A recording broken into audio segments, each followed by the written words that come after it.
各位善信，頻道夜觀星象，屈指一算，打開呢一本屬於香港人嘅2026健康運程書，只見4個大字：財破身弱，此乃大凶之兆啊！何謂財破？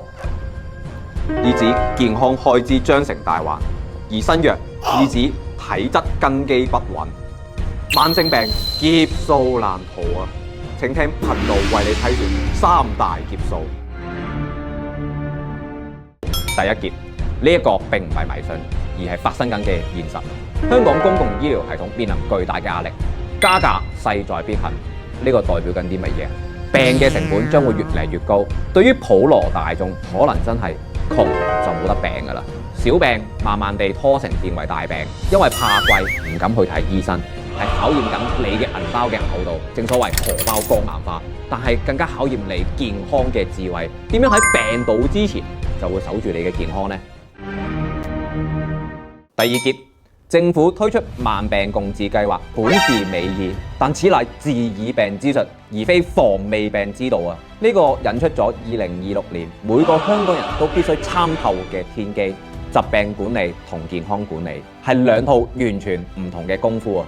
疾病管理喺你確診之後，醫生同你控制指數，不論血壓或者血糖，好似火燒屋咁樣，消防員嚟救火。而健康管理係喺你未起火之前，檢查你嘅電線，管理好你嘅滅火筒，學習防火知識，係你每日嘅飲食、作息、壓力嘅調節啊！如果2026年淨係識得去做疾病管理，而唔識去做健康管理嘅人，將會不斷咁重複生病、睇病、食藥再病呢個輪迴。而破解呢一劫嘅關鍵在於你自己要做自己健康嘅第一責任人，而並唔係被動等待救援嘅災民啊！喺2026年呢一個混濁嘅世代，有時係需要借助呢啲營養護身符去幫你彌補不足嘅。但係市面上產品林林總總，應該點樣揀呢？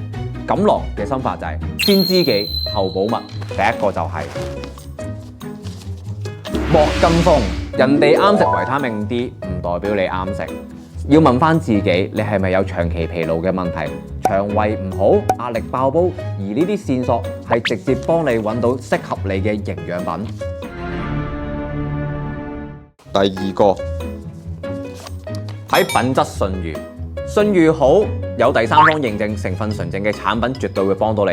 營養補充品係為咗補充翻飲食上面嘅不足，而唔係代表翻真嘅食物。到第三個錦囊啦，呢個有啲難攞先，攞到出嚟啦，終於。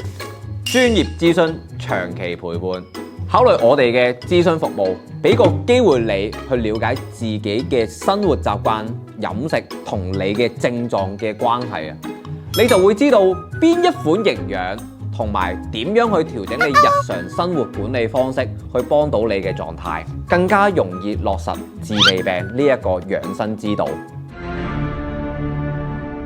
好啦，2026年嘅健康運程書就嚟到呢度啦，而你係需要注意翻你每日嘅3餐、你嘅生活習慣同埋你喺健康管理上面嘅認知。